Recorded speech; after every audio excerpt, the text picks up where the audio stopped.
Umamin ka na.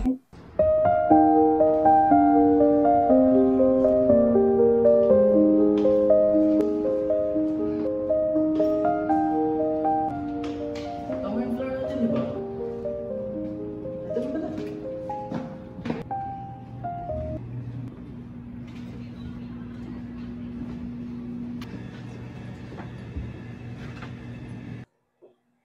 Wow!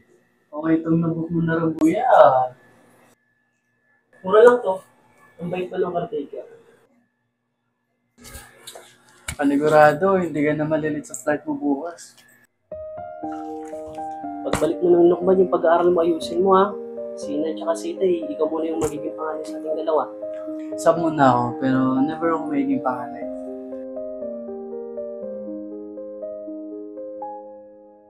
Siya nga pala, kuya. Ano oras dadating yung batchmate mo? Traffic lang daw. Taga dyan lang yun sa QC. Beshi, makikita ko na ulit yung classmate ni Kuya, no? Sinong kaklase ng kuya mo? Hero, yung crush ko. Totoo ba? Oo, Hala, anong ginagawa niya dyan? kasama siya ni Kuya mag-Saudi. Ganun ba, be? Baka gapangin mo, ha? Gaga, edi nabugbog ako ni Kuya. Saka, ganun ba ako? Oo na nga, inamberhen.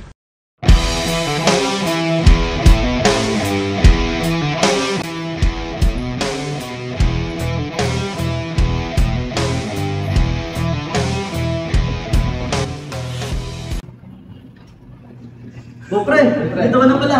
Tara, pasok. Laki ng pinagbago mo. Nakita ko sa social media, tatuan ka na. Ganun talaga, pre. Kailangan maging maangas tayo, eh. Dati, binubuli ka na nung high school, ah. Nung nag-college, nag-iba ka na ng school. Angas mo na. Kailangan, eh. Pinasabihan kasi ako ni Papang Bakla dahil hindi ako lumalaban. Pre, salamat nga pala sa pagpasok mo sa akin sa agency mo, ah.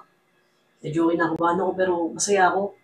Kasi mas makakatulong ako kay mama, kay papa, tsaka pati din dito kay Spencer. Ito na pala si Spencer. Ang laki na. Walang pagbabago. Patango-tango lang. Oo, tahimik lang yan. Focus sa pag-aaral mula noon. Goods. Pero wag masyado, baka maging bakla ka. Gagi, lalaki yan. Tahimik lang. Dinami mo pa yung mga bakla, wala namang ginagawa sa'yo. Matatagalan pa ba kuya mo? Tapos na lang daw po yung sili kasama yung girlfriend mo.